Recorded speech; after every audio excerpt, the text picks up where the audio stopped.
Anthony, what was the biggest thing you've noticed that was different between the high A pitching and the double A pitching the first two games? I think just the consistency of everything, really, and it's awesome. It's a challenge you want, and like I said a couple days ago, spring training really prepared us facing our own guys, and yeah, I'm excited to keep it going. What's the best way for you to channel your emotions and make sure you do what you got to do tonight and just execute at the top of your game defensively and on offense on the bases as well? I think it all comes down to preparation and the work we're doing under the stadium and the cages and the weight room, stuff like that. So I think that's the type of stuff that gives me the confidence to go out there and just play. Anthony, you guys had two good wins to start the season. You took a tough loss Sunday. So what's the mindset? How do you guys bounce back against a tough Seawolves team? Yeah, it was a tough one on Sunday, but I think just sticking to our approach, sticking to our game plan, and there's a little nicer weather today, so we're going to come out hot. So speaking of your teammates, I know a lot of them look at you as a leader. So where do some of those qualities come from, and what are some things you try to get out of them, maybe when you guys are struggling? If they definitely view me as that, it's definitely, I think, the best compliment I can get. But I don't know necessarily if I view myself or try to be it.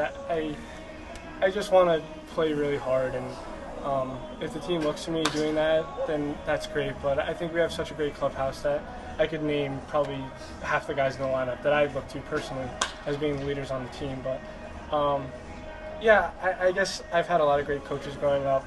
Theo, I think, is one of the best leaders I've ever been around, best managers I've ever had. So just taking a lot of stuff from different people and just at the end of the day trying to be myself. Your manager said that you've done a great job in the clutch moments, like you love hitting in the big spots, and I know you're going to be geared up for Tiedemann. So when you face an upper tier pitcher, like, is there something that changes your approach in those big moments? Like, what's the key for being so composed? I just think that's what we train for. That's what I think the best part of the game is to perform, to be in those moments and then to come through it. Obviously it's baseball, it's a game of failure. Last night I didn't come through in those moments, but I think you want to be that player. You want to be the player that the team wants up and the other team doesn't want to face. So I try to take a lot of pride in that, but at the end of the day it's baseball. So I think all you can really do is just be as prepared for those moments as you possibly can. Spoke with Tiedemann earlier in the week. Obviously I know you spent some time with him in the Futures game. He told me if you get lucky he'll square one up. So what's your reaction to that? No, I probably agree.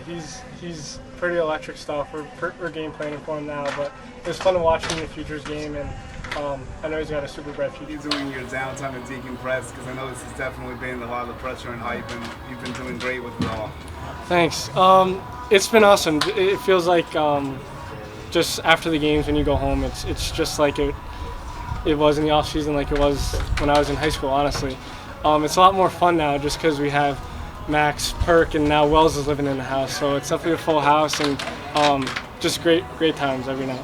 What else do you feel like you need to work on to get to the top of your game, and do you find yourself ever thinking about a call to AAA with the season getting a little bit shorter? And I know you want to obviously advance the system and your ultimate goal, so how do you feel about all that?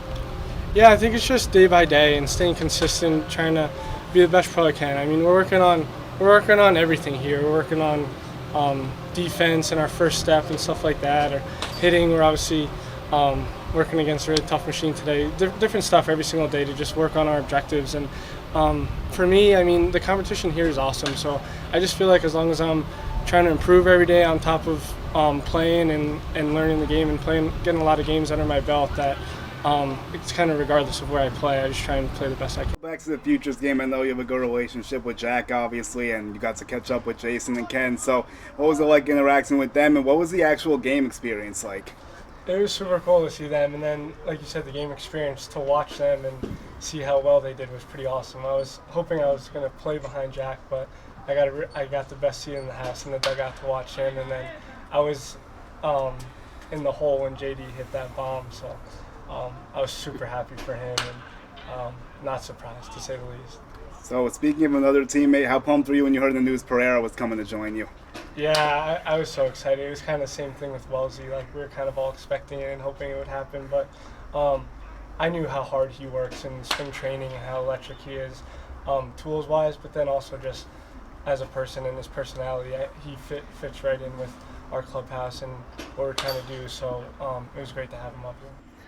So he talked about your speed, and you're doing a great job with 35 steals. And you talked about how they put more of an emphasis on this running. So what did you do specifically in the offseason? And was that a huge goal of yours to get a bunch of stolen bases? Because you did well with it last year too, but this year it's off the charts.